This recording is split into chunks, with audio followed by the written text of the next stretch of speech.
जम्मू कश्मीर विधानसभा चुनाव के 2024 के सभी चरणों के लिए नामांकन की अंतिम तारीख खत्म हो गई है। अब वहां पहले चरण की वोटिंग भी हो चुकी है। उम्मीदवार अब बचे हुए 2 चरणों के चुनाव के लिए वोट मांगने में जुटे हुए हैं। 10 साल बाद केंद्र शासित प्रदेश में हो रहे इस चुनाव में कई पूर्व अलगाववादी छोटी पार्टियां और निर्दलीय उम्मीदवार भी मैदान में हैं। ऐसे में जम्मू कश्मीर में किन पार्टियों की क्या स्थिति है, आज बात इसी मुद्दे पर। नमस्कार, वीएफ समाचार आप देख रहे हैं। मेरा नाम तान्या अधिकारी है। इस बार जम्मू और कश्मीर में प्रमुख राष्ट्रीय और क्षेत्रीय दलों के अलावा कई छोटी छोटी पार्टियां और दमदार निर्दलीय प्रत्याशी भी चुनावी मैदान में हैं।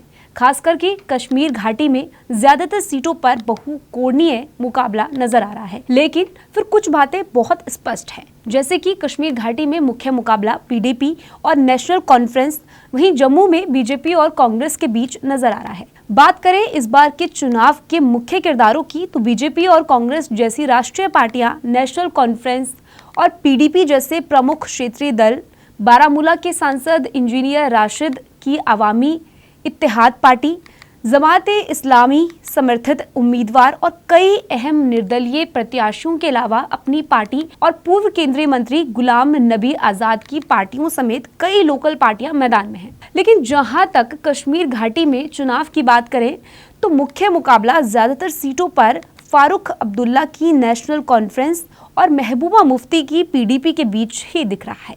जैसे कि मालूम है, जम्मू कश्मीर में नेशनल कॉन्फ्रेंस का कांग्रेस के साथ गठबंधन है। कश्मीर में जहां कांग्रेस 47 सीटों में से सिर्फ 9 पर चुनावी मैदान में है, तो वहीं नेशनल कॉन्फ्रेंस 39 पर मैदान में है। वहीं बीजेपी घाटी में सिर्फ 19 सीटों पर चुनाव लड़ रही है। जानकारों का कहना है कि कश्मीर घाटी में भाजपा का पूरा फोकस अभियान छोटे छोटे दलों और निर्दलीय उम्मीदवारों के प्रदर्शन के भरोसे टिका है। पार्टी श्रीनगर की 1 सीट समेत घाटी की चंद सीटों के लिए अंदर ही अंदर काफी परेशान है। लेकिन पीडीपी और नेशनल कॉन्फ्रेंस के बीच जोरदार मुकाबले में कुछ अन्य और निर्दलीय उम्मीदवारों की किस्मत भी लॉटरी लगने की उम्मीद की जा रही है। वहीं बात करें जम्मू की, तो इलाके में कांग्रेस और बीजेपी के बीच मुकाबला देखा जा रहा है। बीजेपी का पूरा फोकस जम्मू डिवीजन की 43 सीटों पर है। ऐसा हम इसलिए कह रहे हैं क्योंकि पीएम मोदी और गृह मंत्री अमित शाह दोनों नेताओं का कार्यक्रम पहले दौर के चुनाव के लिए सिर्फ जम्मू की ओर ही हुआ था।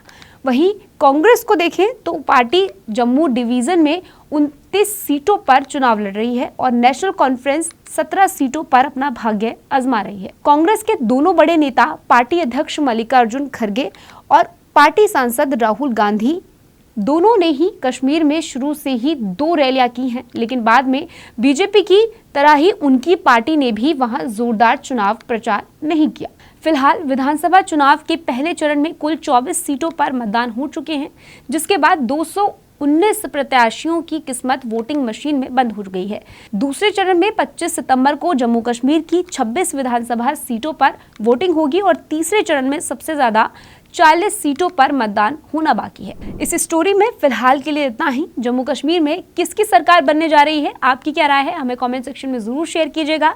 वीएफ समाचार को जरूर सब्सक्राइब करें, साथ ही हमारे नए चैनल भारत राजनीति को भी जरूर सब्सक्राइब करें ऐसे ही देश और दुनिया की खबरों के लिए।